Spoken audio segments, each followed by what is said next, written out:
நாடு நன்னாடு பொன்னாடா விளங்கி வரக்கூடிய லட்சுமி அம்மா எனது அக்காவா விளங்கி வரக்கூடிய லட்சுமி அம்மா அழைக்கப்பட்ட காஞ்சானம் யாருக்கு தெரியுமா?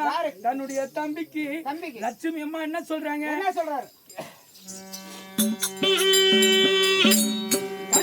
மாறாள யானை கட்டி